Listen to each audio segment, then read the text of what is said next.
Alors, bienvenue à tout le monde. Je suis heureuse que vous soyez ici avec nous aujourd'hui pour la 4e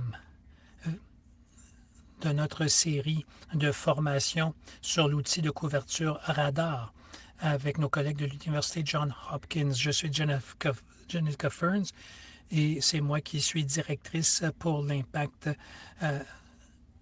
Alors, je voudrais vous souhaiter la bienvenue, celles et ceux qui se joignent à nous pour la première fois, pour cette 4e session de 4.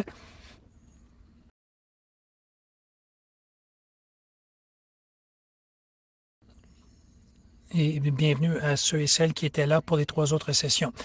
Donc, avant de commencer, si vous avez participé auparavant, vous savez que nous vous offrons l'interprétation simultanée en français. Vous avez des options. Vous pouvez aller par Internet à interprète.world et utiliser l'identifiant radar coverage ou aller avec votre téléphone intelligent avec l'application Interprefy. Si vous avez des problèmes à vous rejoindre l'interprétation, vous pouvez nous envoyer un message par clavardage et on essaiera de vous aider. La session d'aujourd'hui va parler de l'échantillonnage pour une enquête et comment cela fonctionne dans le contexte de l'outil de couverture radar. Et pendant la session, vous pouvez obtenir du soutien technique de ma collègue Tina Larochelle. Tina Larochelle, soutien technique dans le clavardage, vous pouvez lui écrire directement et elle pourra vous aider. Ces sessions seront enregistrées. Après la 4e, celle d'aujourd'hui, nous allons prendre un peu de temps pour faire un peu de post-production pour les rendre plus conviviales et nous allons ensuite vous les rendre disponibles et vous pourrez les partager avec votre équipe. Ce qui signifie que des fois, votre nom peut apparaître, surtout si vous parlez, et on vous encourage à le faire, surtout dans cette session, étant donné qu'elle va être très interactive. Alors, si vous aimeriez contrôler comment votre nom apparaît ou le remplacer par le nom de votre organisation et vous ne savez pas trop quoi faire, vous pouvez aller haut à droite dans le carré. Il y a 3 petits points. Cliquez dessus et vous avez l'option de changer votre nom ou poser la question à Tina et elle se fera un plaisir de vous aider. Dans le courriel précédant la session, j'avais envoyé un document Word avec un devoir dont nos amis vont vous parler et on va le partager très bientôt dans le clavardage si vous ne l'avez pas avec vous. Et de même, dans le courriel, il y a un lien vers ce site web et nous vous invitons à l'ouvrir parce que nous allons y faire référence et nous allons mettre davantage d'informations dans le clavardage à ce sujet. Alors, ceci dit, je vais céder la parole à Talaka de Johns Hopkins qui va prendre la relève. Bon, ben merci Jessica.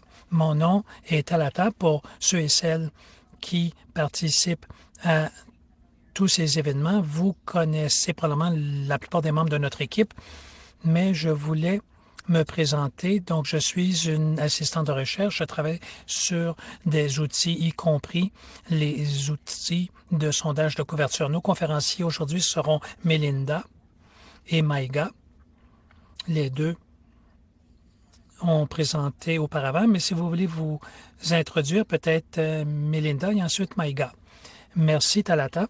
Bonjour tout le monde. Si vous avez participé à ces webinaires, vous m'avez entendu, je suis Melinda Munoz, une professeure adjointe à l'École de santé publique à Johns Hopkins sur l'évaluation des programmes et les outils de mesure. Et c'est moi qui dirige cet outil de couverture du projet Radar. Maïga, à vous. Bonjour Melinda, bonjour Talata, bonjour tout le monde. Je suis Maïga Abdoulaye. Je suis aussi à l'École de santé publique de l'Université Johns Hopkins. Je fais partie aussi de l'outil de couverture radar. Je travaille surtout sur l'évaluation de l'outil de couverture. Alors, je suis heureux d'être ici. Alors, je crois que nous pouvons maintenant commencer notre présentation. Vous présenter les objectifs de ce webinaire et vous parler un peu du projet très rapidement pour ceux qui n'ont pas assisté au webinaire précédent. Ce que nous voulons faire aujourd'hui, c'est vous présenter les outils que nous avons développés pour le calcul de la taille d'échantillon et pour l'échantillonnage des ménages. Lorsque nous avons parlé à des partenaires et travaillé avec eux, ils nous ont dit que ce sont les sujets sur lesquels les gens voulaient de l'aide parce que c'était un défi et nous voulions aussi obtenir vos commentaires sur cet outil. Donc, nous allons parler donc des objectifs de l'ordre du jour et ensuite, Maïga va passer du temps à discuter les détails des calculs de taille d'échantillon et va vous présenter notre calculateur de taille d'échantillon radar. Si vous allez sur le site web, vous allez pouvoir nous suivre au fur et à mesure. Ensuite, nous aurons des questions de la discussion et je vais parler un peu de l'outil radar pour l'échantillonnage et nous allons avoir une question-discussion sur ce sujet et ensuite, nous avons réservé du temps pour que vous puissiez jouer avec le calculateur de taille d'échantillon. Donc, plutôt que de vous envoyer un courriel avec l'activité pour aujourd'hui pour vous demander à réfléchir à un sondage que vous faites ou que vous prévoyez faire et quels indicateurs vous aimeriez. Donc, vous pourrez travailler sur des projets qui vous tiennent à cœur et à la fin, nous aurons une plénière avant la conclusion. D'accord. Donc, je vais dire quelques mots au sujet du projet Radar. Je pense que la plupart des gens ont participé au webinaire précédent.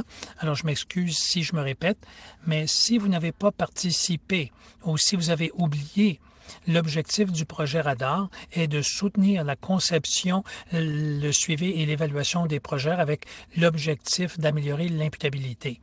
Et une façon d'y parvenir, c'est en développant des outils pour améliorer l'imputabilité au niveau national et surtout pour pouvoir évaluer les programmes au niveau de la santé, mère-enfant et la nutrition et des outils aussi incluent cet outil de couverture et nous voulons développer un groupe d'experts au Canada et ailleurs pour améliorer la facilité d'utilisation de cet outil et rendre disponible toute une gamme d'outils soit sur le site web ou ailleurs. Et encore une fois, dans le travail sur l'outil de couverture et avec les travaux avec les partenaires, nous avons remarqué que pour plusieurs partenaires, la planification et la mise en œuvre, c'était les grandes difficultés.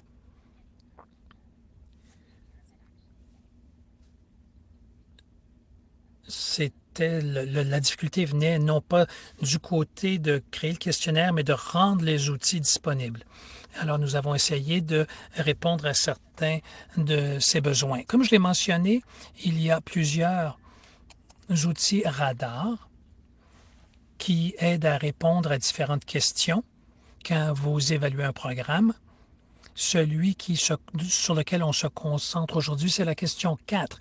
Les hommes, femmes et enfants qui ont besoin d'intervention, les reçoivent-ils dans les faits? Donc, on veut mesurer la couverture, donc le pourcentage d'individus qui ont besoin d'un service et qui le reçoivent dans les faits. Donc, encore une fois, nous avons essayé de cartographier les tâches au niveau de l'exécution et de la planification d'un sondage et nous avons développé des outils qui traitent de ça. Aujourd'hui, nous parlons des outils qui permettent de calculer la taille d'échantillon. Donc, c'est un calculateur de taille d'échantillon. On ne reviendra pas sur ce qui a été discuté auparavant, dont, entre autres, les outils d'échantillonnage. Et Certains se trouvent sur le site web, le calculateur de taille d'échantillon. Et sur Excel, vous avez aussi sur le site web des outils et l'appli sera aussi disponible plus tard ce mois-ci. Notre informaticien continue à y travailler. Et sur ce, je vais maintenant remettre le micro à Maïga qui va vous parler du calculateur de taille d'échantillon.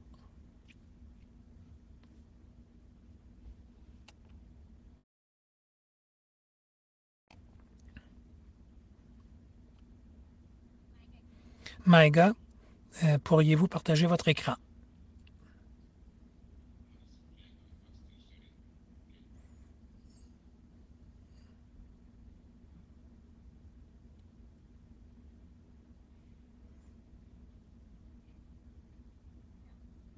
Non, je n'y parviens pas.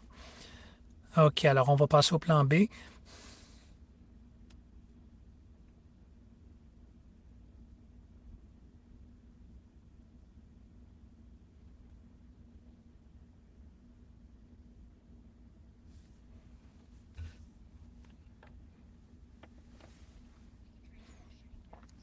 On va essayer de régler le problème de notre côté. C'est peut-être une question d'ajustement, mais Melinda, je vous invite à partager votre écran et on va essayer de régler le problème de notre côté.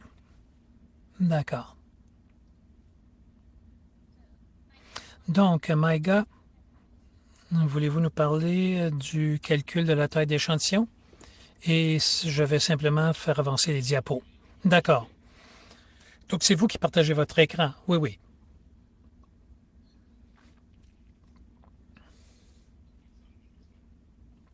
Donc, je vais commencer.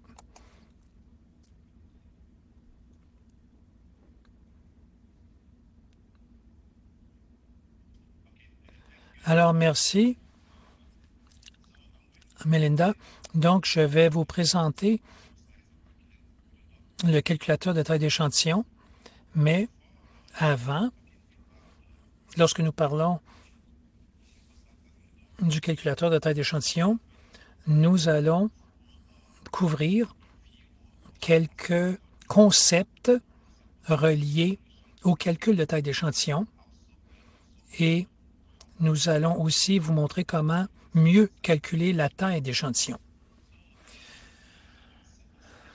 Donc, les calculs de taille d'échantillon sont pour les gens une étape essentielle dans la réalisation des sondages. Mais en même temps, c'est un processus très complexe et vous avez besoin d'un outil pour vous assurer que les données que vous allez obtenir proviennent d'une taille d'échantillon requise.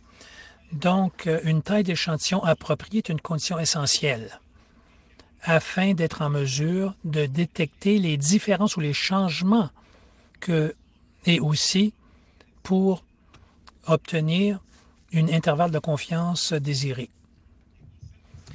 Une bonne taille d'échantillon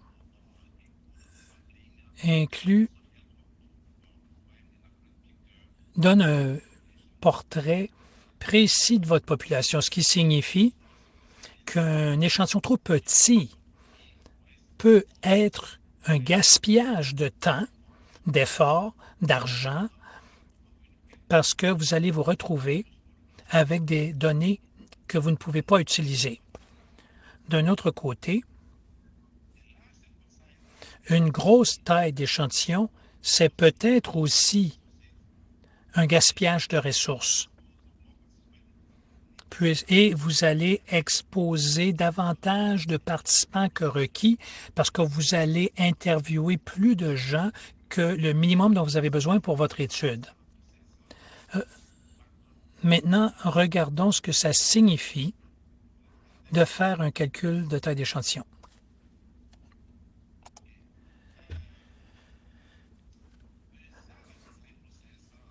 Le processus de conception d'enquête commence avec la définition des objectifs et qui seront utilisés pour trouver la liste d'indicateurs requis dans votre évaluation. cette liste d'indicateurs, à partir de cette liste, vous devez déterminer le protocole d'échantillonnage et comment calculer la bonne taille d'échantillon et aussi comment rédiger les questionnaires requis dans votre enquête. Donc, de ce processus, il est très important de prendre en compte les ressources requises afin de mettre en œuvre votre enquête. Donc, lorsque nous commençons, le timing, c'est un élément clé inclus dans vos ressources. Dépendamment des ressources disponibles, vous avez peut-être besoin de calculer une taille d'échantillon à partir d'une liste d'indicateurs basée sur vos objectifs.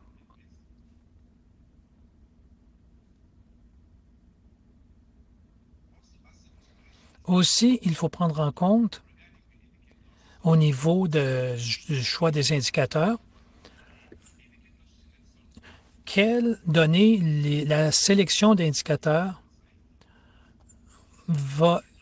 Parce que différents indicateurs, on a peut-être besoin d'une taille d'échantillon différente, dépendamment de qui nous ajoutons comme population cible, et nous recommandons également de calculer la taille d'échantillon pour tous les indicateurs et déterminer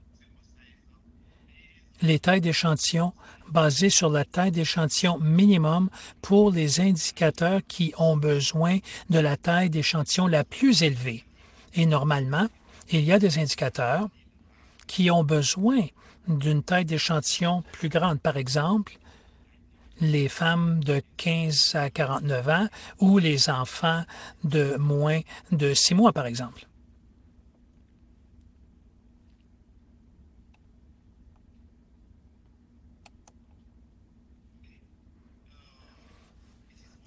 Alors,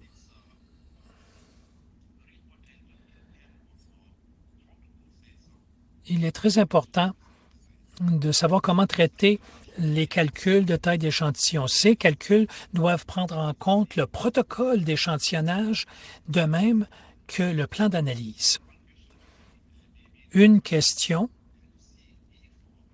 serait peut-être de voir si vous allez inclure une stratification de vos données, ou si vous allez inclure des mesures d'échantillonnage. Une autre question, quand vous voulez faire votre calcul d'échantillon, c'est de voir quel est l'objectif de votre analyse de données. Et en termes d'objectifs, nous sommes intéressés par une estimation ponctuelle pour essayer de faire le suivi et essayer de comparer différents groupes. Et dépendamment des groupes, vous allez peut-être avoir à ajuster votre taille d'échantillon en conséquence. Il y a deux options que nous allons voir dans la prochaine diapo, à savoir, est-ce que vous devriez vous préoccuper, mais habituellement inaudible.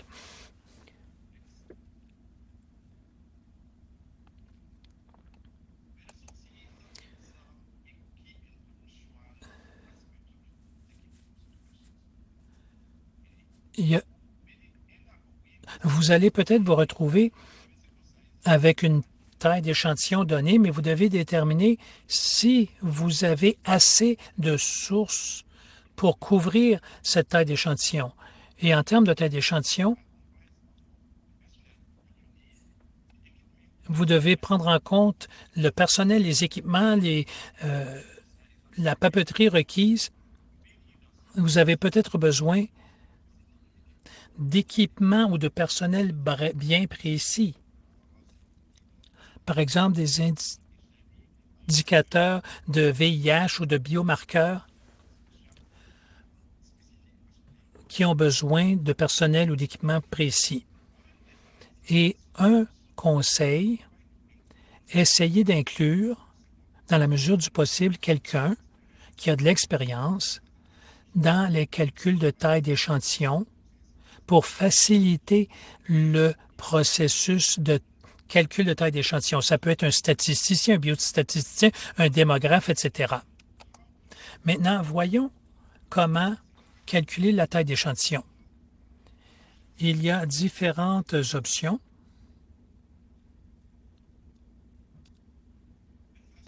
La première option pour le calcul de taille d'échantillon est axée sur la précision.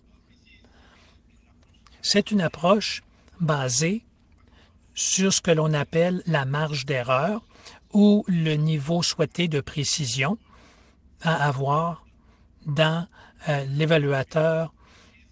Toute évaluation basée sur cet enjeu aura une certaine incertitude qui va dépendre de la taille d'échantillon et de la variabilité sous-jacente des données. Et plus grosse est votre taille d'échantillon, plus basse sera l'incertitude et meilleure sera la précision. Donc, les tailles d'échantillon vous donnent une meilleure précision et moins d'incertitude. Alors, prochaine diapo, s'il vous plaît. Donc, ici, nous avons essentiellement la formule utilisée pour le calcul de taille d'échantillon. C'est la formule habituellement utilisée, mais il y a des données dont vous avez besoin pour faire le calcul. Vous avez l'effet du protocole, ce sont des intrants dont on a besoin pour le calcul de taille d'échantillon. Et aussi, au niveau,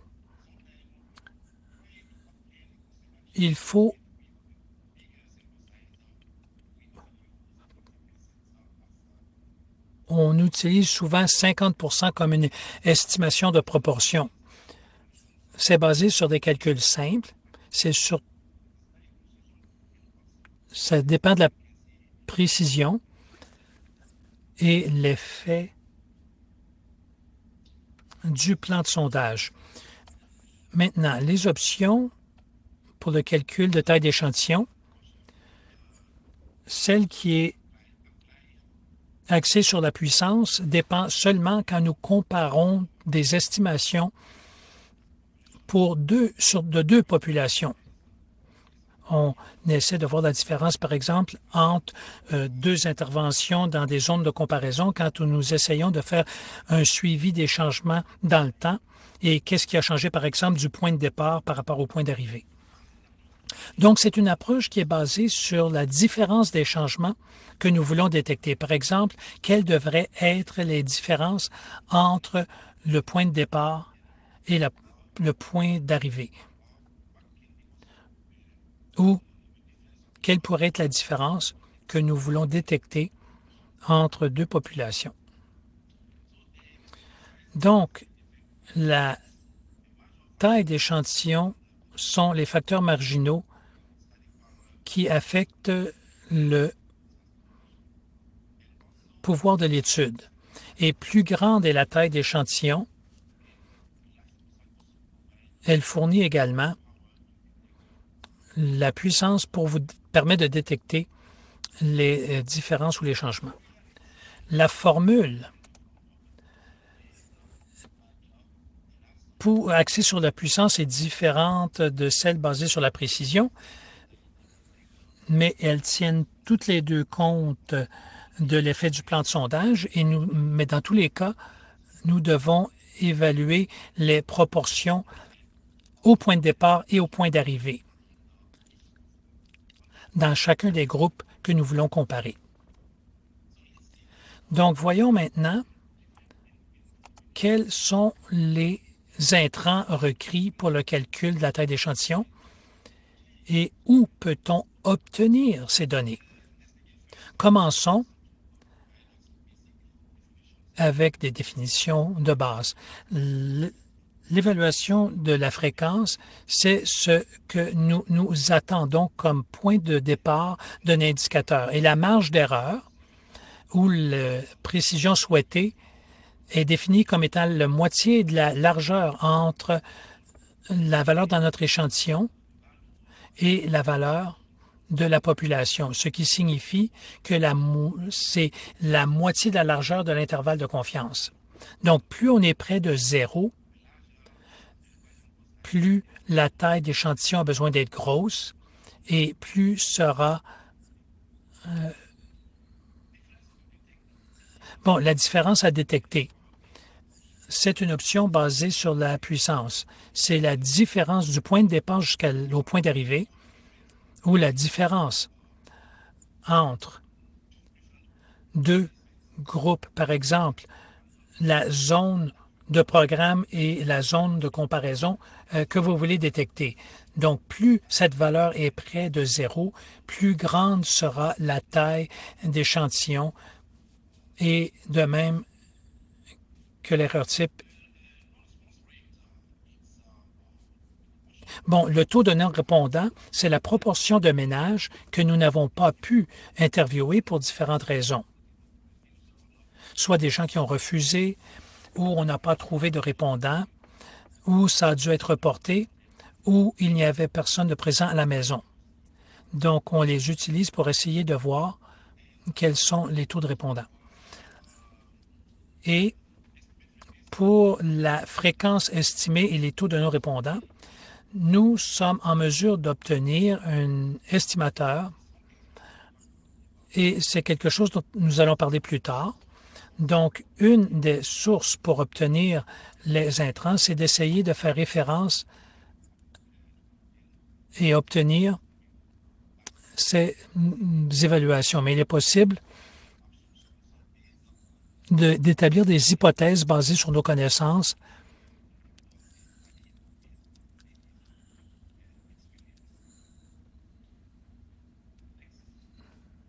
Ensuite, prochaine diapo, s'il vous plaît.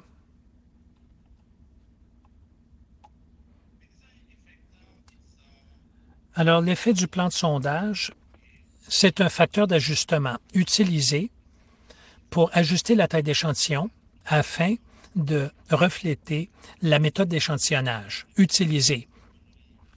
C'est utilisé régulièrement pour l'échantillonnage par grappe ou pour l'échantillonnage par strate. En fonction de la méthode d'échantillonnage, ça peut exiger une taille d'échantillon plus grosse ou plus petite comparée à si vous utilisiez l'échantillonnage aléatoire simple. Nous nous basons sur l'échantillonnage aléatoire simple.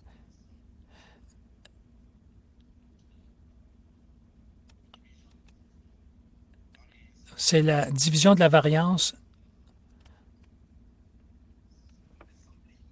de notre échantillonnage complet comparé à l'échantillonnage aléatoire simple. Et aussi, normalement, l'échantillonnage aléatoire simple va exiger une taille d'échantillon plus grosse comparée à l'échantillonnage simple aléatoire. Alors, l'effet va varier selon, premièrement, les indicateurs, également la strate et l'enquête. Typiquement, on ne pourrait pas savoir exactement quel est l'effet du plan de sondage avant de faire le sondage ou l'enquête. Mais on peut au moins l'estimer par rapport à des enquêtes à la conception similaire et avec des indicateurs et des métriques similaires dans des populations similaires. Il y a une manière de faire pour utiliser cette correction,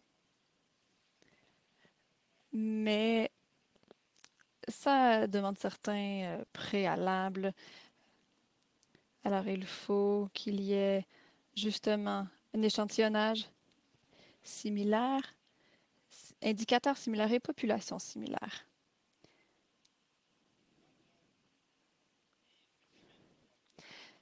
Si il y a une absence de renseignements pour essayer de définir notre effet de plan de sondage, à ce moment-là, on peut utiliser 2 comme valeur comme une règle générale dans le cas d'enquête par grappe.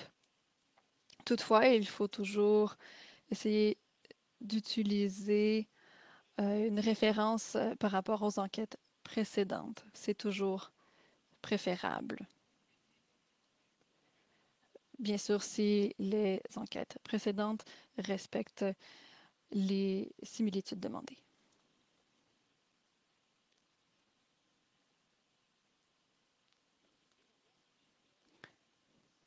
Alors ici, les enquêtes démographiques et de santé. Vous voyez ici, c'est une bonne source pour essayer d'avoir certains intrants et il faut à ce moment-là bien calculer la taille de l'échantillon. Vous pouvez voir ici dans l'annexe B, donc, de n'importe quel rapport sur la démographie et la santé, vous pourrez voir où, ici c'est l'annexe B2 en Tanzanie, où obtenir donc cet effet du plan de sondage qui peut être utilisé pour nos calculs. Toutefois, fréquemment, l'indicateur ciblé peut ne pas être présent dans le tableau, mais on peut utiliser un indicateur similaire à ce moment-là. On peut aussi calculer l'effet en utilisant un jeu de données brut, en tenant compte des indicateurs et de la zone ciblée. Il est recommandé aussi, et il est préférable, d'utiliser la correction d'effet sur des données si dépendamment, c'est-à-dire si c'est disponible pour une unité sous-nationale, par exemple une région, ou une évaluation donc à un niveau hiérarchique inférieur à la nation. S'il y a d'autres enquêtes précédentes où on peut aller voir, ce sera préférable de l'utiliser plutôt que le calculateur d'effet par rapport au pays globalement. Vous avez aussi la possibilité, à partir de ce tableau, de voir les chiffres non pondérés d'une population. Alors, pour chaque indicateur, vous pourrez utiliser les chiffres et voilà, les chiffres non pondérés, comme je disais. C'est ce qui est préférable pour cet exercice. Vous pourrez également avoir une idée des proportions et des fréquences qui sont également nécessaires au calcul pour la taille de l'échantillon. Vous pourrez voir que les proportions sont autour de 32% dans ce cas-ci en Tanzanie. Alors, il s'agit de sources de données que vous pouvez utiliser. Nous avons des tableaux similaires dans des rapports mixtes qui peuvent également être utilisés pour extraire certains chiffres pour ensuite éclairer la taille de l'échantillon dont vous avez besoin. Une fois qu'on a calculé le chiffre pour nos indicateurs, il faut maintenant convertir ces chiffres en termes de ménage.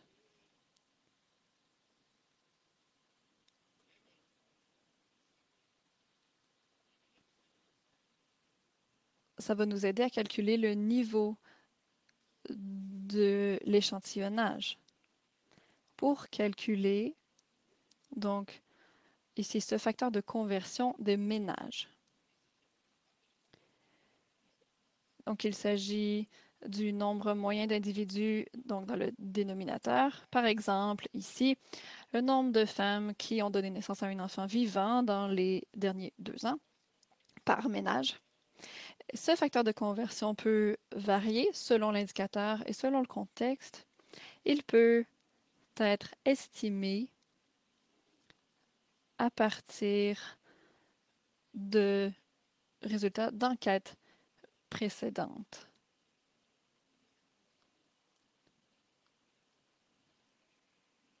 Bien sûr, on a mentionné déjà les autres préalables à considérer.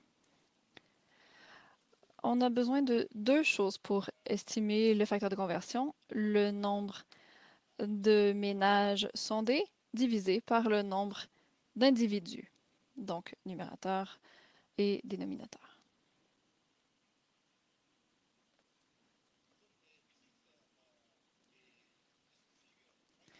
Ici, on voit une figure qui nous montre comment aller de la population ciblée au nombre de ménages. Donc, si notre indicateur ici serait les adolescents, une fois qu'on a le nombre d'adolescents nécessaires dans notre échantillon, comment est-ce qu'on peut déterminer combien de ménages sont nécessaires pour obtenir les renseignements qu'on souhaite? Si on cible les femmes aussi, par exemple, encore là, il faudra calculer en fonction de cela pour voir combien de ménages seront nécessaires, devront être sondés, c'est-à-dire pour avoir voilà, les renseignements que l'on souhaite. Aussi, par rapport aux facteurs de conversion, il y a des données qui peuvent être utilisées à partir de voilà, d'enquêtes précédentes, comme on a dit. Ici, vous voyez le nombre de ménages sondés. Ça fait partie du rapport en démographie et santé. Par exemple, ici, il s'agit de la Tanzanie et on peut voir que, dépendamment des zones, on voit quel était le nombre de personnes qui, ou plutôt le nombre de ménages qui ont été sondés. Et on voit également d'autres tableaux dans le rapport qui nous permettent de voir comment gérer ces calculs. Une fois qu'on a le nombre de ménages sondés, on veut voir comment calculer donc notre dénominateur. C'est également une donnée qui est accessible dans le rapport. Si on voit la diapo suivante. Oh, pardon, on est allé trop vite. Parfait. Alors, vous voyez ici le nombre d'individus dans le dénominateur. C'est un tableau, toujours dans le même rapport. Et c'est là qu'on voit certaines données par rapport au nombre de personnes sondées. Je ne sais pas voilà, qu'est-ce qui se passe, mais vous voyez au bas de la diapo, vous voyez le nombre de personnes au total qui ont été sondées. Par exemple, si on s'intéresse au nombre d'enfants de 5 ans ou moins avec symptômes de pneumonie. On peut aller chercher cette information à partir d'ici et ça sera utilisé à ce moment-là comme dénominateur dans la population cible pour l'indicateur de pneumonie suspectée ou autres symptômes d'infection respiratoire aiguë.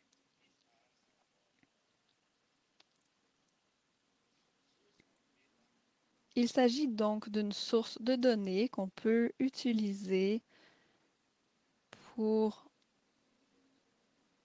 obtenir ce qu'il nous faut pour la conversion, le facteur de conversion pour le nombre de ménages.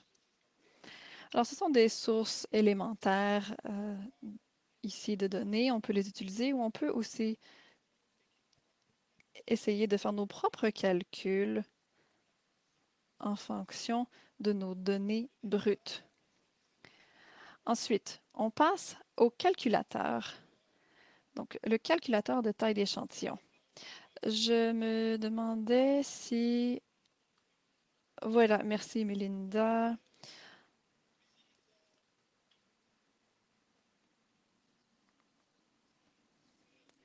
Vous voyez ici à l'écran la page d'accueil du calculateur de taille d'échantillon radar.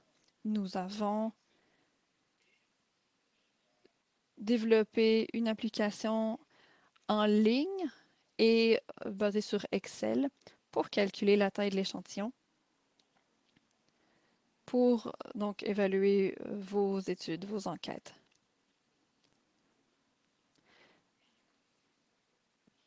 Si vous n'êtes pas très familier avec le calcul de taille d'échantillon, on a également une version en ligne qui est plus ergonomique avec une interface facile à utiliser. Et il s'agit vraiment d'une démarche étape par étape pour bien planifier les choses et bien calculer la taille de l'échantillon. Il existe d'autres calculateurs sur le web, mais ils ne sont pas nécessairement appropriés pour des enquêtes de ménage parce qu'ils ne tiennent pas en compte nécessairement du plan de sondage complexe ou d'autres facteurs, par exemple la conversion de l'individu au nombre de ménages. Et elles tendent à sous-estimer à ce moment-là les tailles d'échantillons. Alors on l'utilise pour calculer le nombre d'individus ciblés requis ainsi que le nombre de ménages pour obtenir la puissance ou la précision statistique désirée selon le cas.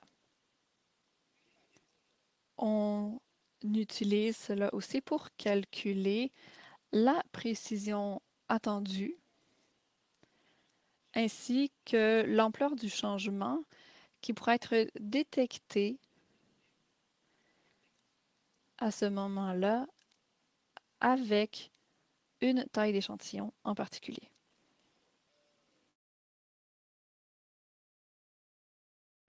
Alors, à ce moment-ci, est-ce qu'on peut peut-être prendre quelques questions s'il y en a? Et sinon, on peut aller voir, je ne sais pas trop, qu'est-ce qu'on fait? Oui, effectivement, il y a plusieurs questions dans le chat ou dans le clavardage. Alors, je crois que oui, on pourrait essayer de répondre aux questions. Ça serait aidant à ce moment-là de clarifier certains aspects de l'approche. Alors, effectivement, on va compléter l'aspect théorique de la chose avant d'aller plus loin. Oui, effectivement. Voilà, j'ai arrêté le partage d'écran et Vous pouvez regarder au partage d'écran et pendant ce temps-là, on va essayer de répondre aux questions. Alors, je regarde les questions dans le clavardage. Tamra dit, d'un point de vue pragmatique, on n'a pas nécessairement besoin de tous les indicateurs parce qu'un seul indicateur peut faire grossir la taille de l'échantillon. Donc, il faut parfois sacrifier certains indicateurs de ce côté-là à cause des coûts qui sont engendrés. Alors oui, effectivement, certains indicateurs requièrent des échantillons beaucoup plus gros et à ce moment-là, on peut accepter d'avoir une précision ou une puissance statistique plus faible. Il faut simplement faire attention à ce moment-là sur les conclusions qu'on tire par rapport à cet indicateur. Par exemple, si on parle de l'allaitement, si votre précision est à 20, votre intervalle de confiance est à 40, alors nous aurons une très faible confiance dans les résultats. Il faudra donc user de précautions dans les conclusions qu'on en tire par rapport à l'allaitement dans ce cas-ci. Et vous pourriez décider de laisser tomber certains indicateurs si votre taille d'échantillon est grossièrement insuffisante. Mais certainement, c'est un problème qui peut apparaître et on encourage les gens à calculer quand même la taille de l'échantillon nécessaire pour tous les indicateurs pour ensuite déterminer ce qu'on veut faire, comment on veut procéder. Mais effectivement, certains indicateurs typiquement vont demander une taille d'échantillon trop grande et il faudra à ce moment-là faire des ajustements et des sacrifices. Une autre question.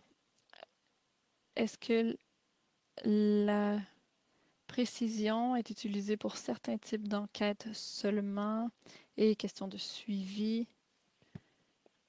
On n'utilise pas les deux formules en même temps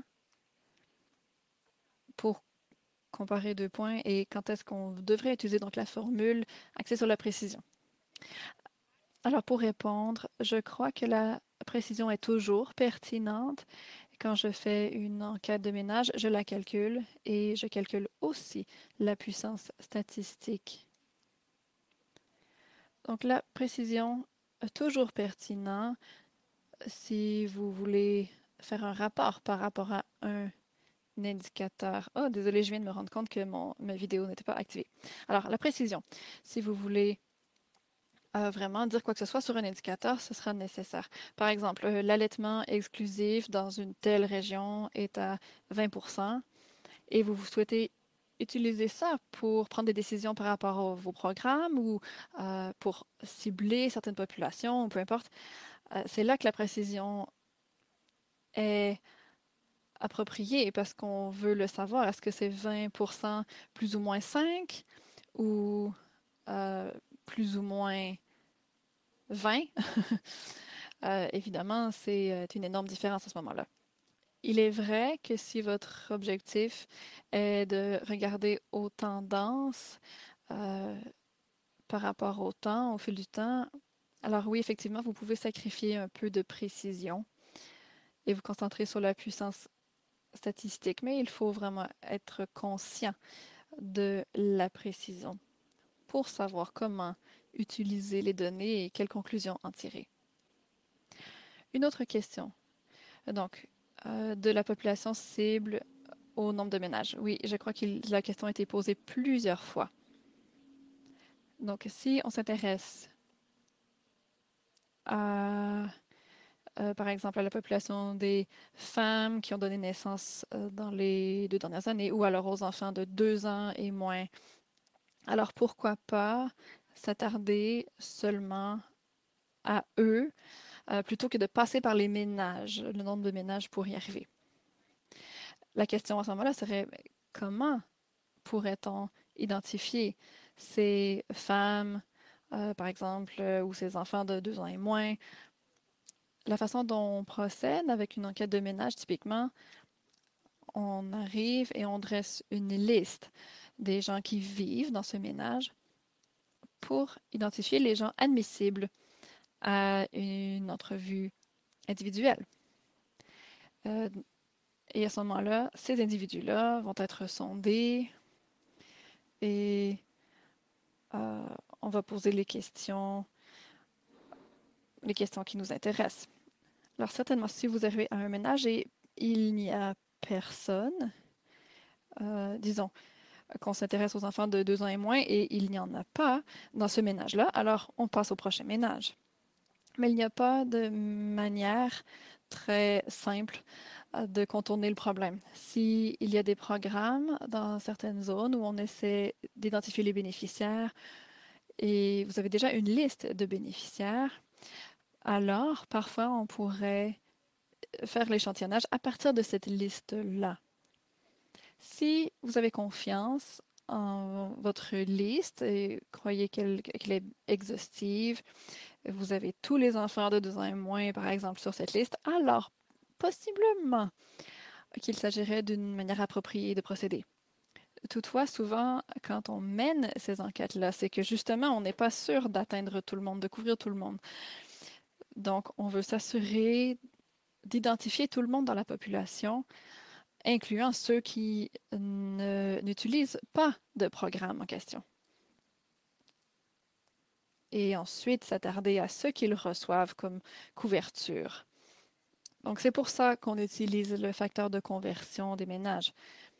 Parce que si quelqu'un n'utilise pas un programme, on n'a pas moyen de savoir que cette personne existe et n'utilise pas le programme. Et principalement, surtout dans une zone nouvelle, on ne peut pas trop savoir à qui on a affaire comme population.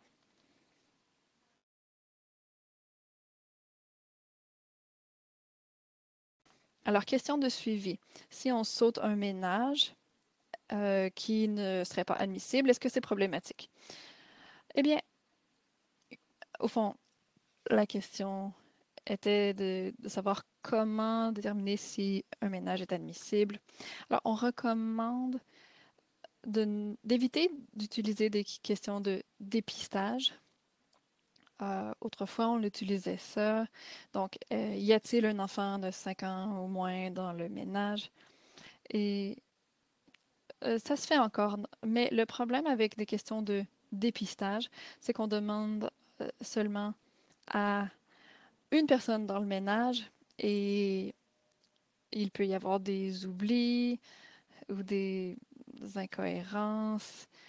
Euh, Ils peuvent oublier nouveau-né ou euh, l'aide ménagère, par exemple. Alors, ça peut être difficile à ce moment-là de procéder de cette manière-là parce que, justement, les gens qui ne seraient pas mentionnés souvent parce qu'ils ne sont pas considérés membres du ménage sont justement les plus vulnérables qu'on souhaite atteindre. Quand on travaillait sur cet outil, on voulait vraiment se concentrer là-dessus et on a collaboré avec différentes personnes qui ont beaucoup d'expérience avec les enquêtes de ménage et c'était une des questions qu'on avait pour eux. Est-ce qu'on peut se débarrasser de vraiment cette liste des ménages? Et on a approché la chose de différents angles, mais si on veut vraiment avoir quelque chose qui représente bien la population, il faut réellement procéder de cette manière-là. Alors, je crois qu'on a fait le tour des questions. Maïga, comment ça se passe pour le partage d'écran? Oui, alors je crois que ça fonctionne.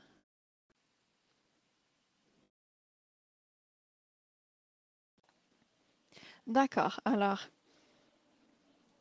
euh, j'ai répondu à certaines questions, mais il y en a peut-être d'autres. Alors, est-ce qu'on passe au calculateur et ensuite on va retourner aux questions? Oui, oui, je suis d'accord avec cette proposition, puisqu'il certaines questions vont peut-être avoir leur réponse quand on va parler justement du calculateur. Merci, Melinda, pour cette aide. Alors, je vais vous montrer à ce stade-ci le calculateur en question. Je ne sais pas si vous voyez bien. Vous pouvez confirmer? Oui, je vois bien. D'accord, très bien. Alors, c'est le calculateur en question, vous le voyez. Nous avons aussi le lien qui est dans la présentation. Alors, une fois que vous accédez à cette page web, vous avez deux options. Donc, calculer selon l'option précision et l'option puissance statistique. Comme on a expliqué, il faut tenir en compte ces deux options pour calculer le nombre de ménages dont on a besoin. Et il y a une marge d'erreur qui, qui va intervenir, mais on peut aussi se concentrer sur la précision pour un nombre de ménages. Ça, c'est la première option. La deuxième, axée sur la puissance statistique, ça sera donc la différence minimale entre deux groupes ou deux points de données ou entre voilà, deux points dans le temps. Donc, pour calculer la différence et le seuil de détection. On utilise ça donc pour calculer la différence détectable ou le changement minimal pour le nombre de ménages désirés. Alors, allons premièrement à l'option axée sur la précision, donc le calculateur basé sur la précision. Je jette un coup d'œil au clavardage, pas de questions. OK, alors, une fois qu'on ouvre cette page web, donc le calculateur avec l'option axée sur la précision, vous avez un outil et on peut utiliser le français ou l'anglais sur cette interface et si vous avez de la rétroaction ou des questions, vous pouvez les soumettre sur cette page. Alors ici, vous voyez les indicateurs qui ont été colligés par type.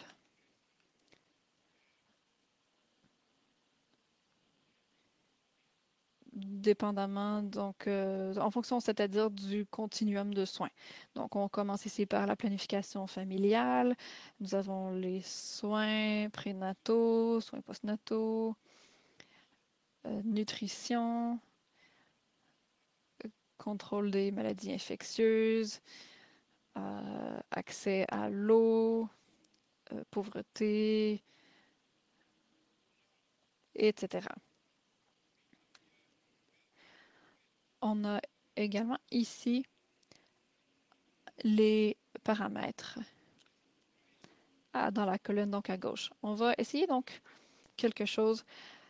Si vous vous intéressez à un facteur en particulier, vous le sélectionnez. Ici, disons que ce serait le taux de prévalence de contraception.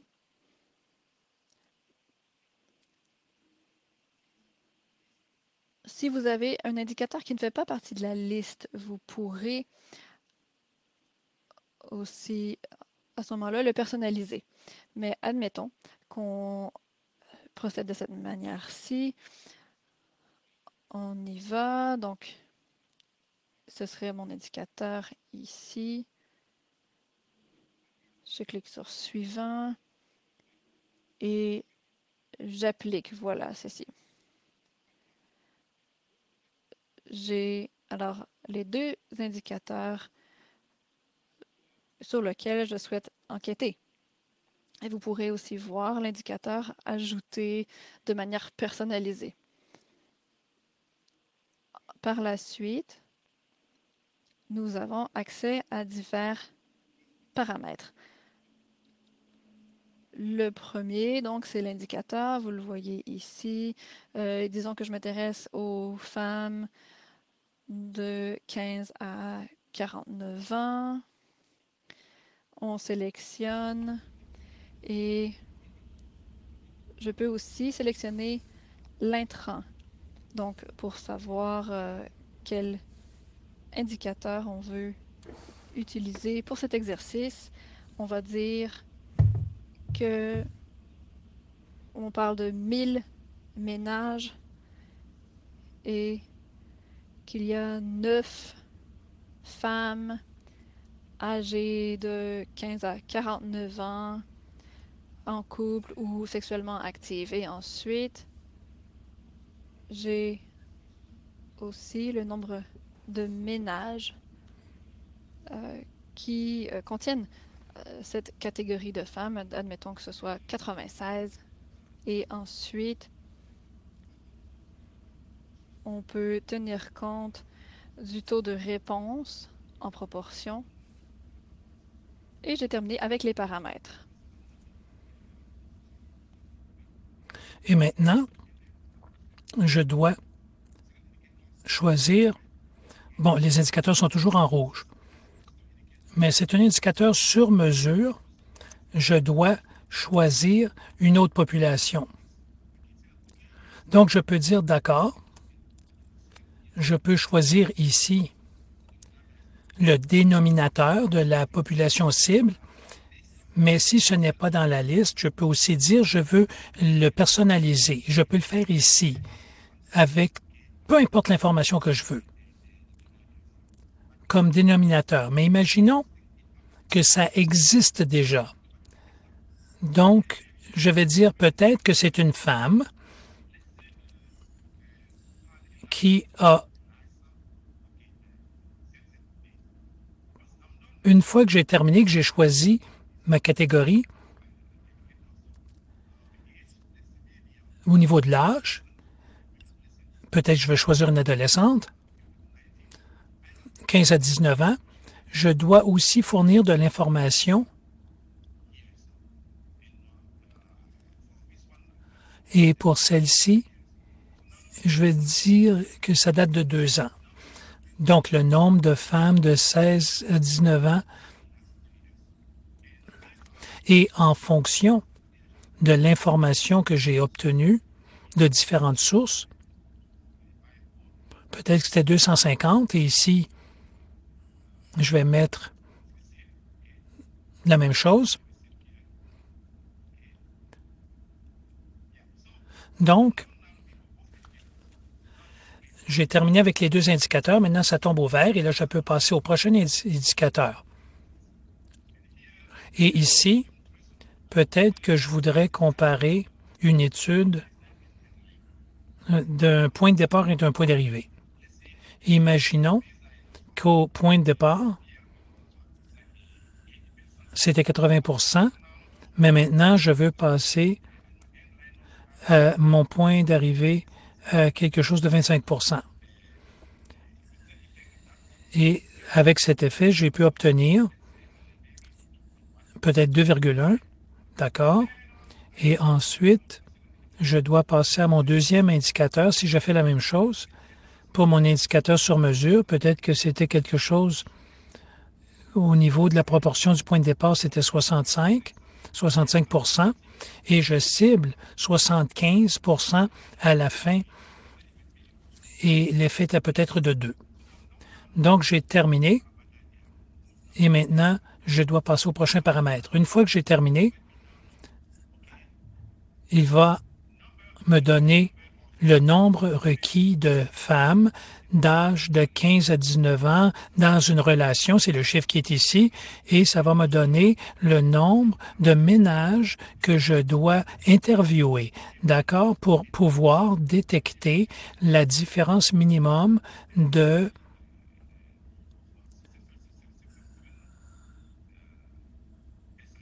7%. Donc, c'est la différence minimum que je peux détecter avec cette taille d'échantillon. Je ne peux pas distinguer moins que ça, mais à 7%, je pourrais le détecter avec cette taille d'échantillon.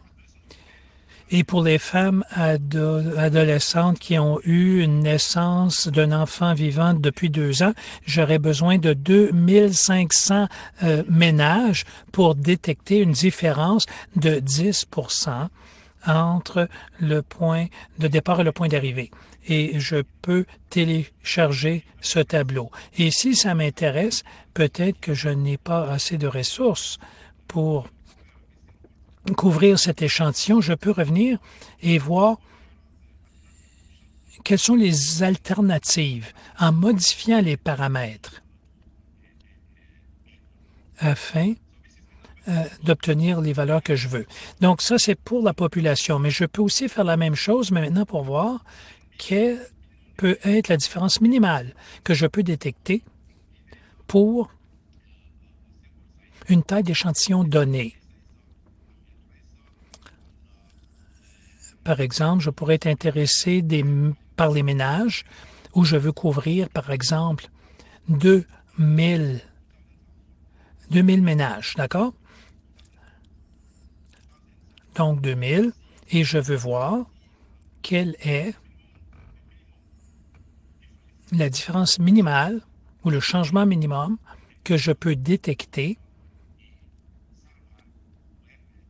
dans un sondage où je m'attends à sonder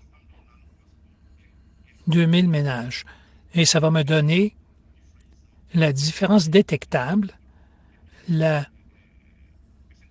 pourcentage minimum que je peux détecter entre mon point de départ et mon point d'arrivée pour 2000 ménages. Alors, voilà ce que l'outil nous permet de faire. Mais on peut faire la même chose avec l'échantillonnage basé sur la précision. Si je suis intéressé à voir le nombre de ménages, par exemple ici, je veux utiliser une valeur conservatrice de 50% et je veux voir une différence de 5% avec peut-être un effet de 2. Et ici, je veux 50%, peut-être une différence de 5 et un effet de 2. Quand je le déplace, voici ce que je devrais couvrir en termes de taille d'échantillon de ménage pour cet indicateur-ci. Mais pour l'indicateur où j'ai une population qui sont des mères, je dois couvrir jusqu'à 3000 ménages pour essayer d'obtenir la même différence ici. Mais si je ne suis pas capable, je peux revenir et je vais peut-être dire plutôt que de cibler 5%, peut-être que je vais cibler 10% de différence pour voir ce que ça requiert. Si 10%, maintenant je suis capable d'obtenir une précision de 10%, c'est pas fameux, mais c'est ce que je suis en mesure d'obtenir comme précision dans un sondage où j'aurai à couvrir peut-être 800 ménages. Donc, nous avons une différence. Ça nous permet de voir ce que les gens sont en mesure de faire avec l'outil. Donc, je vais m'en tenir à ça. Nous avons déjà partagé le lien pour tout le monde. Ça veut dire qu'il y a déjà des gens qui sont en train de jouer avec l'outil. Et pendant les petits groupes, nous allons pouvoir continuer ceci. Alors, continuons. Si vous avez des questions, et aussi, on va répondre aux questions qu'on a dans le clavardage avant de passer à la prochaine étape. Merci.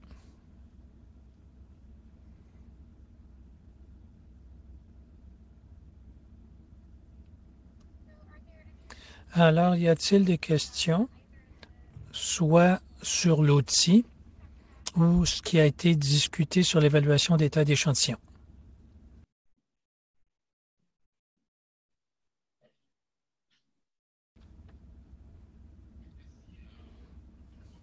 Je vois des commentaires. Merci beaucoup.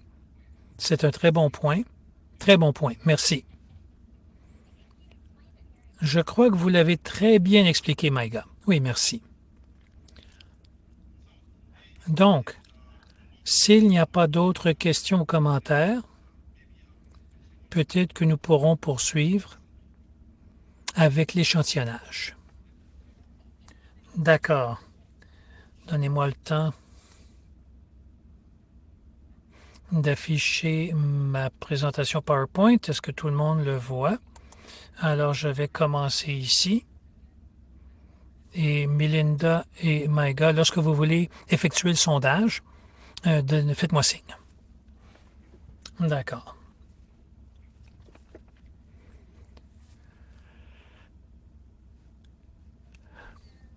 Donc, je vais parler rapidement d'échantillonnage. Comme je l'ai mentionné, l'outil d'échantillonnage n'est pas aussi avancé que le calculateur de taille d'échantillon. Et aussi, on n'a pas eu le temps d'en parler en détail pendant le webinaire. Mais je veux dire un mot sur comment nous prenons des échantillons et comment on le fait comme on le fait. De même que vous présenter les recherches que l'on fait pour déterminer de meilleures façons d'échantillonner. Donc, je commence avec le cercle d'inférence qui vient de ce qui est enseigné à notre école. C'est un rappel que l'idée de faire ces enquêtes, c'est d'évaluer ce qui se passe dans une population et de la façon dont l'échantillonnage se fait a des conséquences directes sur notre niveau d'observation de ce qui se passe dans la population et voir si nos évaluations sont biaisées ou pas. Donc, ceci dit, je vais parler un peu d'échantillonnage probabiliste, comment nous échantillonnons pour les enquêtes et les différents sondages. Et ce que ça signifie, c'est que chaque ménage dans la population échantillonnée a une probabilité connue, non zéro, d'être échantillonné. Donc, tout le monde dans la population a une probabilité d'être échantillonné et on peut calculer la probabilité d'être choisi pour tout ménage dans la population. Je n'entrerai pas dans les détails pour l'expliquer, mais avoir un échantillon probabiliste nous permet d'avoir un échantillon qui représente la population, qui réduit le biais, qui nous permettent de calculer correctement l'incertitude autour des évaluations pour que vous puissiez calculer votre erreur type et votre intervalle de confiance. Et quand vous dites que vous avez si vous dites c'est 20 comment savez-vous que c'est vraiment 20, non pas 10 ou 30? Et ça nous permet aussi de pondérer l'échantillon correctement. Souvent, dépendamment de comment nous échantillons, non? Est-ce que c'est un environnement rural ou urbain? Eh bien, les probabilités d'échantillonnage peuvent être différentes. Ou même les échantillons constitués de grosses versus petites grappes. Nous ne voulons pas. Nous voulons que chaque ménage influence vos évaluations de la même façon. C'est pour ça que nous parlons de pondération. Donc, ce dont on a besoin pour un échantillon probabiliste, c'est un cadre d'échantillonnage, c'est-à-dire une liste de tous les ménages dans la zone d'échantillonnage. Ce n'est pas possible lorsque c'est une grande population dans une zone urbaine, par exemple. Mais ce qu'on a développé il y a longtemps, c'est cette idée d'échantillonnage par grappe, où on répartit la zone sous intérêt en grappes que l'on peut énumérer. On développe une norme pour la grappe et nous pouvons énumérer tous les ménages dans cette grappe. Donc, pour en parler davantage, une grappe est une unité qui contient plusieurs éléments d'échantillonnage. Dans le cas d'un sondage sur les ménages, l'élément d'échantillonnage, c'est un ménage. Et la grappe, ça va être un groupe de ménages. Et ça peut être un village, une communauté ou une région administrative. Chaque ménage dans la zone de sondage doit être inclus dans une grappe et seulement une grappe. Et les grappes devraient normalement être de taille semblable et les limites des grappes doivent être bien définies. Ça nous permet de savoir si un ménage se trouve, oui ou non, dans une grappe donnée.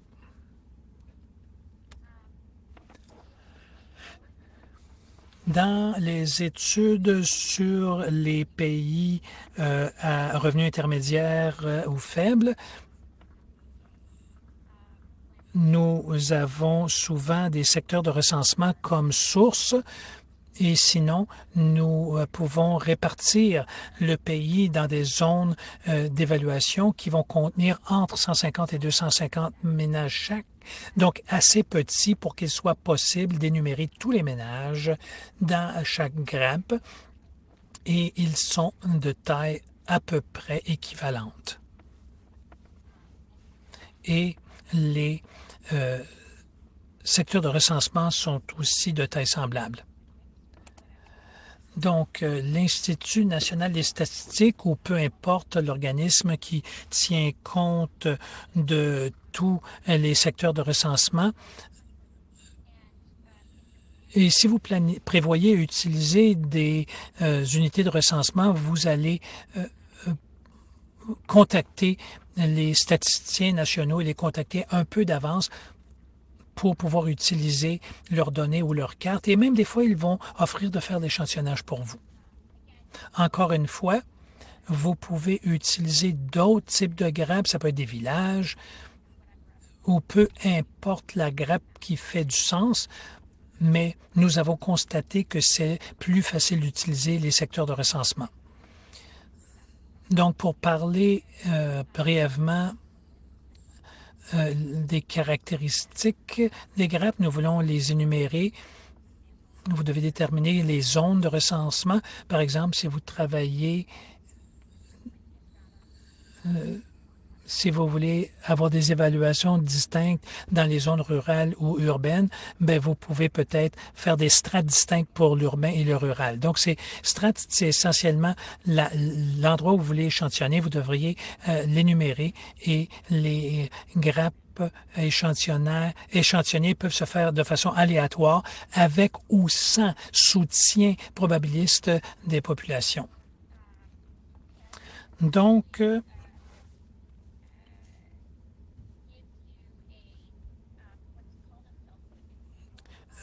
la PPS, ça vous donne un échantillon autopondéré, c'est-à-dire que chaque ménage dans la strate a environ la même probabilité d'être échantillonné. Pas exactement la même probabilité d'être choisi, parce que ça ne sera jamais 100% les mêmes populations d'une grappe à l'autre, mais dans les grappes plus grosses, il y a moins d'échantillons. Et dans les grosses grappes, les ménages auront moins de probabilité d'être échantillonnés que dans les petites grappes. Je n'entrerai pas dans la formule, mais essentiellement, sachez que si vous utilisez la PPS dans une strate, tout le monde va avoir à peu près la même probabilité d'être choisi. C'est bon parce que c'est plus simple au niveau analytique de calculer la pondération et aussi vous allez avoir moins de pondérations différentes. Donc, essentiellement, quand vous avez beaucoup de pondérations différentes, ça va augmenter votre variance. Alors, sans beaucoup de différentes pondérations, la variance va être plus petite et votre écart type également. Alors, comment faire l'échantillonnage des grappes? Nous voulons d'abord ordonner les grappes par zone géographique, par subdivision administrative. Si nous travaillons au Burkina Faso, on diviserait par région, etc. Donc, ça dépend des niveaux administratifs au Burkina et ça présume une bonne stratification dans la région et nous générions un point de départ aléatoire et on calculerait un intervalle d'échantillonnage, c'est-à-dire le nombre de grappes dans la strate divisé par le nombre de grappes que l'on veut choisir. C'est calculé différemment pour les grappes probabilistes et vous commencez à votre point de départ aléatoire et vous échantillonnez jusqu'à ce que vous atteigniez le nombre de grappes requises et Excel est utile dans ce processus. Ça, c'est la façon normale de le faire. Maintenant, je voulais vous présenter à quoi ça ressemble pour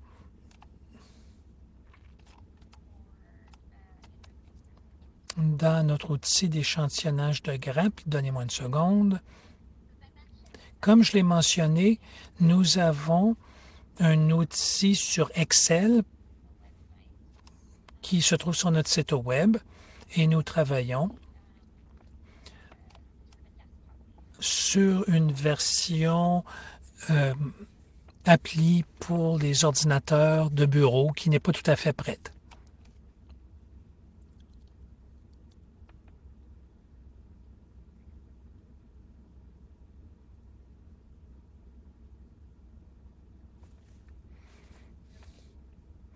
Alors, j'espère que tout le monde est capable de le voir.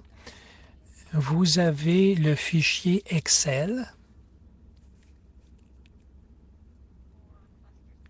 pour l'échantillonnage par grappe.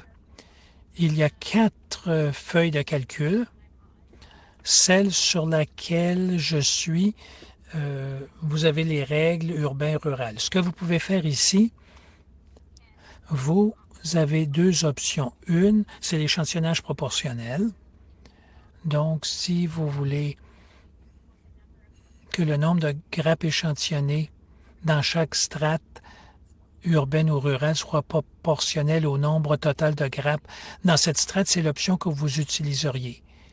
Et la deuxième option, c'est un chiffre précis d'échantillonnage. Par exemple, vous voulez échantillonner 30 grappes dans la zone rurale parce que vous vouliez environ 1000 maisonnées là, 1000 ménages, et que vous voulez, par exemple,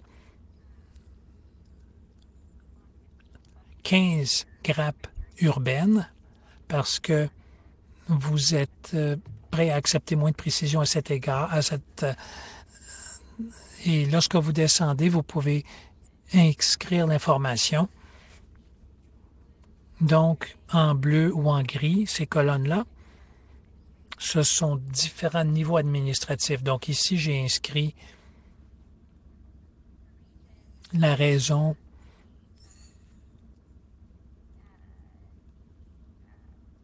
et la région, la province, et je n'ai pas complété les autres régions, et j'ai mis les codes de zone de recensement qui vient de l'Institut national de la statistique, le type de zone de résidence, que ce soit urbain, rural ou mixte, et ensuite le nombre de ménages qui ont été recensés dans cette zone de recensement, dans le dernier recensement. Et encore une fois, c'est toute de l'information qui provient de l'Institut national de la statistique. Il y a beaucoup de colonnes, mais les seules dont vous avez vraiment besoin, c'est la zone, le code de la zone de recensement, le zone de type de zone de résidence et le nombre de ménages. Et nous avons le nombre de ménages recensés pour faire un calcul de la probabilité en fonction de la taille d'échantillon. Donc, une fois que j'ai cette information, je vais changer ici urbain à 0 parce que je n'ai que du rural et essentiellement,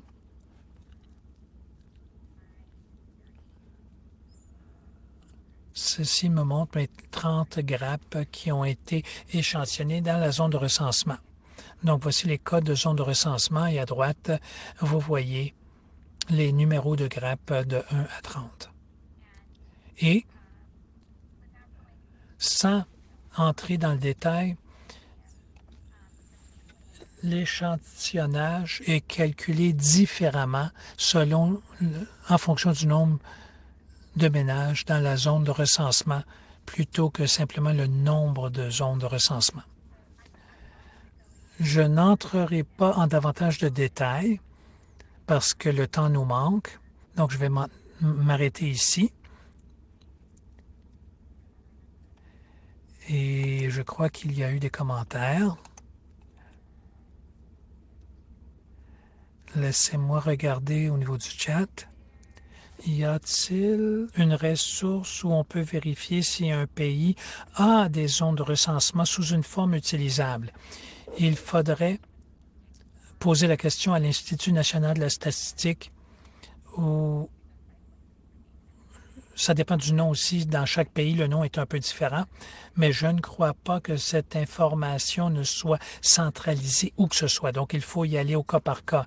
Les pays ont davantage d'informations numériques sur les zones de recensement maintenant, mais ça varie vraiment d'un pays à l'autre.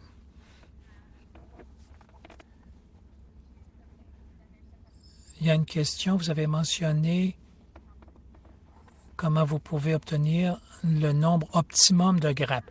Comment le faites-vous? Bonne question. Ce n'est pas traité dans notre outil. C'est traité dans le cours sur les enquêtes que nous avons développées qui entrent dans le détail de comment vous pouvez envisager le nombre de ménages à échantillonner par grappe. On recommande de rester en bas de 30 parce que ça augmente, ça diminue l'intervalle de confiance. Mais que vous alliez entre 25 ou 30, ça dépend de vous et ça dépend de vos ressources. Mais plus gros c'est votre grappe,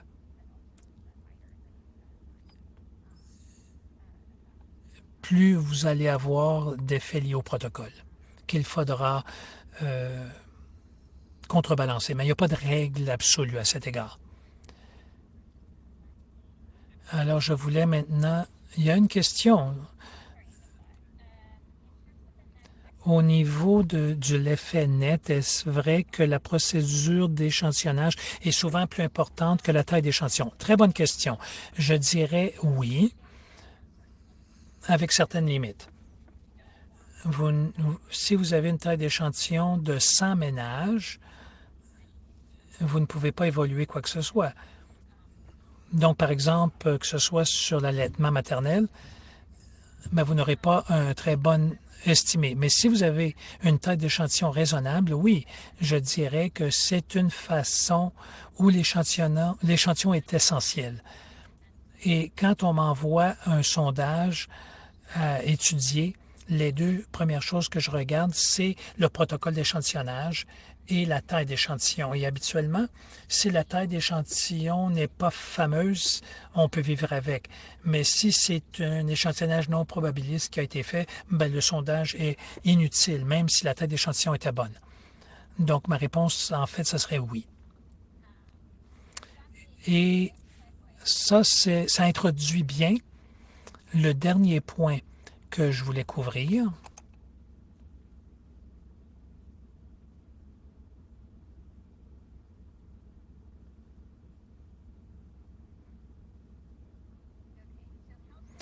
Alors, l'échantillonnage de ménage, on a parlé un peu, on n'a pas parlé comment l'échantillonnage se fait, mais nous avons un outil semblable pour les ménages qui dépend du fait que vous ayez une énumération de tous les ménages dans votre grappe, ce qui présume que vous utilisez des données de qualité qui existent déjà ou vous faites un dénombrement vous-même de vos ménages dans votre grappe.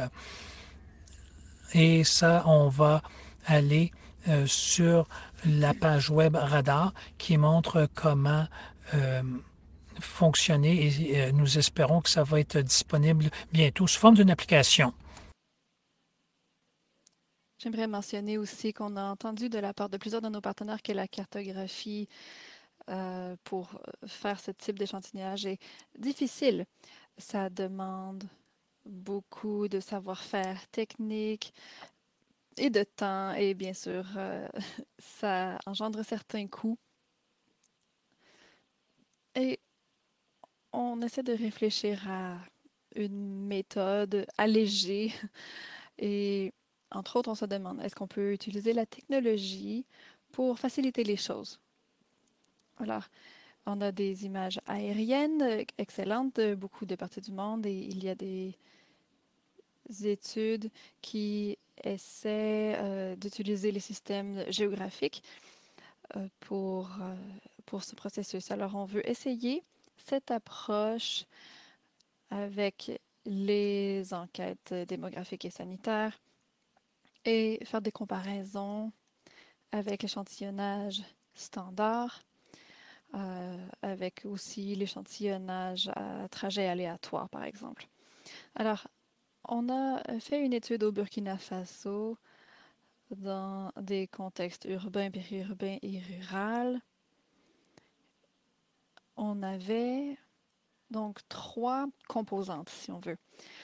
Il y avait plusieurs grappes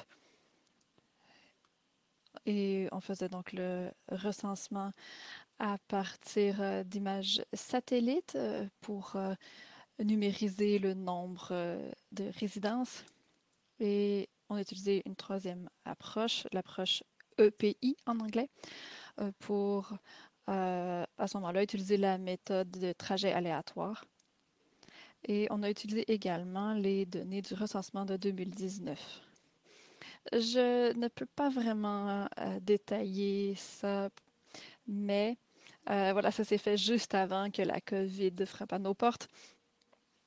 Mais nous allons commencer à analyser les données recueillies et on espère que ça va nous donner une idée de la faisabilité et du coût de la méthode basée sur le système d'information géographique. Alors, vous en aurez des nouvelles bientôt. Alors, à ce stade, je vais m'arrêter. Je vais jeter un coup d'œil au clavardage.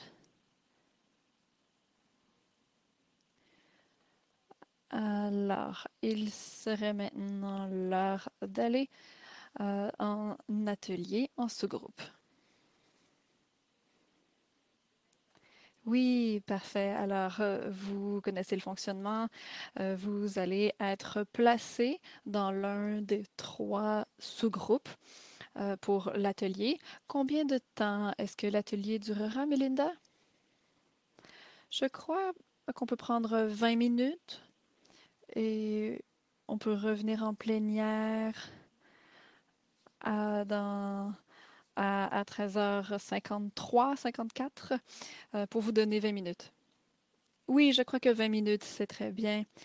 Et s'il y a des gens qui ont des commentaires à faire, ça peut être à ce moment-là. Mais pour les gens qui n'ont pas commencé les exercices, on peut donc essayer un indicateur et jouer avec ça. Et donc, on va regarder les intrants et utiliser le calculateur de taille d'échantillon. Également, on va regarder ou calculer donc la taille d'échantillon nécessaire selon qu'on soit axé sur la précision ou la puissance statistique. Alors, oui, je pense que 20 minutes, c'est bon.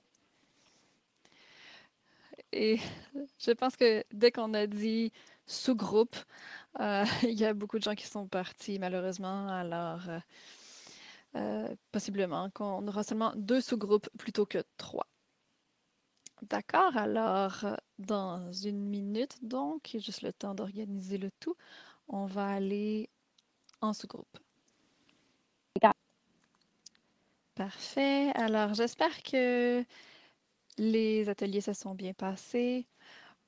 On a eu quelques commentaires qui étaient bien utiles par rapport aux paramètres surtout et sur le fait d'expliquer, de détailler un peu plus ce qu'on entend par tel ou tel paramètre.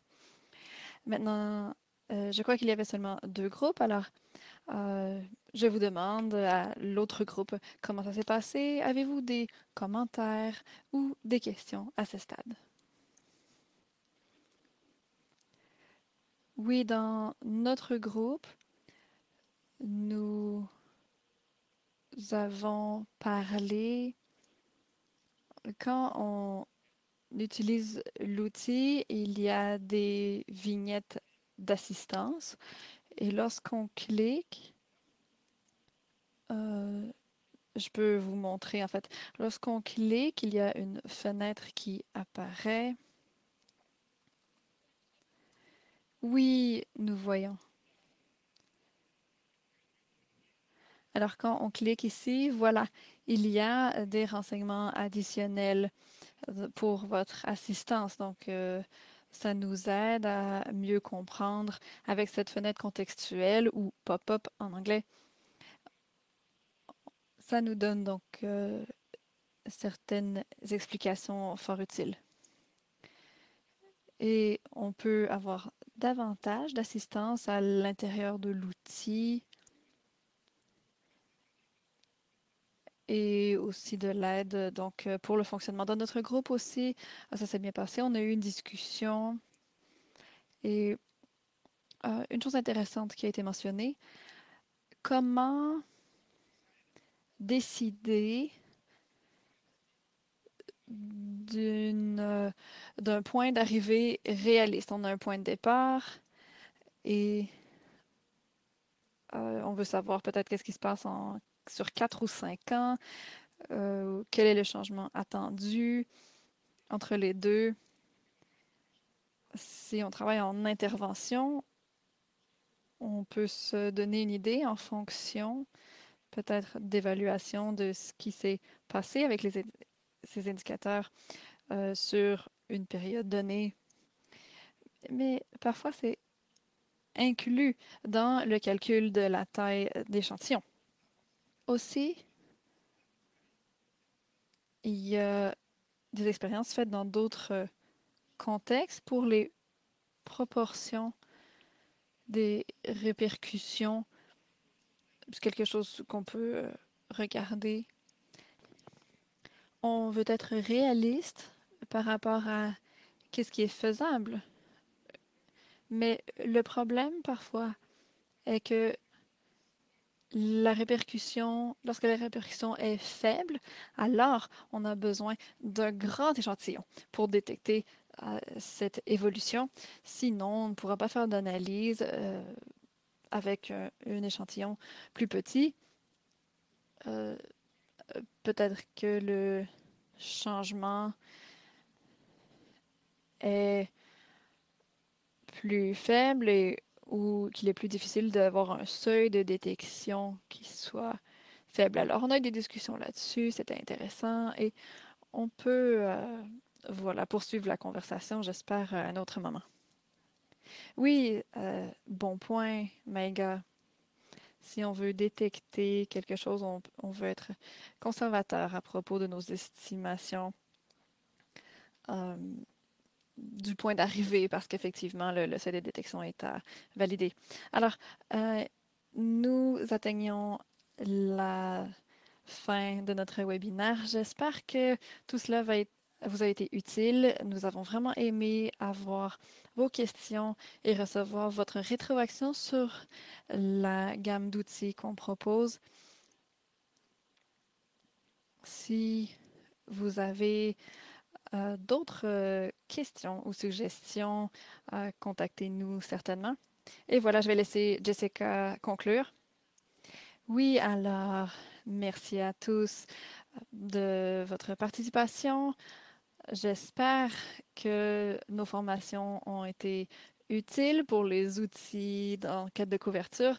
Bien sûr, je sais que la formation devra se continuer, mais voilà, nous accueillons certainement votre rétroaction.